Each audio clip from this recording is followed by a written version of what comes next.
اعوذ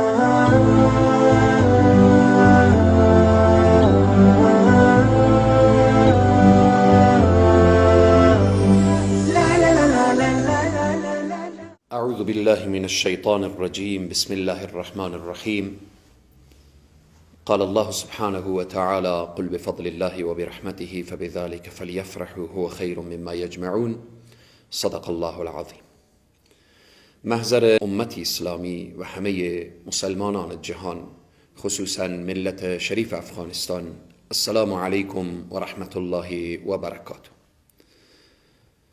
عید سعید فطر را محضر همه شما بزرگواران تبریک و تهنیت عرض نموده، الله سبحانه و تعالی طاعات و عبادات همه من و شما را مورد قبول درگاه خیش بگرداند.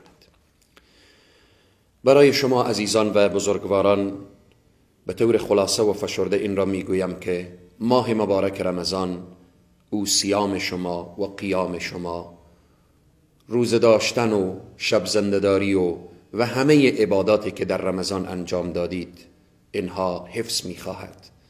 همون قسمی که در ماه مبارک رمضان به یاد الله و به ذکر الله بودید، همون قسمی که در ماه مبارک رمضان شما متوجه چشم خود، دست خود، زبان خود و اعضای بدن خود بودید، در ماه مبارک رمضان هم باید متوجه این باشید که خدای نخواسته کسی از دست ما و از چشم ما و از زبان ما آزار نبینه. پروردگار عالم این عیدی که امسال برای من و شما لطف کرده و عطا کرده و مرحمت کرده، بسیار جای فرحت و خوشحالی هست. یک فرحت و خوشحالی اینه که بعد از یک ماه عبادت، صیام و قیام و اینها، و خوشحالی دیگر اینه که امسال من و شما با آزادی کامل، با حریت کامل، با استقلال کامل در کشور خود زندگی میکنیم.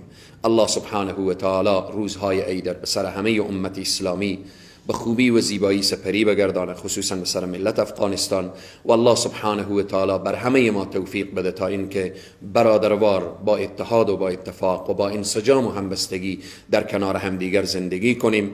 الله سبحانه و تعالی کینه ها، بغض ها، عداوت ها از بین جامعه اسلامی، خصوصا از این سرزمین دور بسازه و در بین همه من و شما الله اتحاد و اتفاق و انسجام و همبستگی عنایت بفرمایه. یک بار دیگر عید سعید فطر برای همه شما عزیزان و بزرگواران، عزیزانی که در داخل کشور، عزیزانی که در خارج از کشور قرار دارید، برای شما تبریک میگم. به امید قبولی طاعات و عبادات همه من و شما موفق و مؤید و پیروز و کامگار باشید.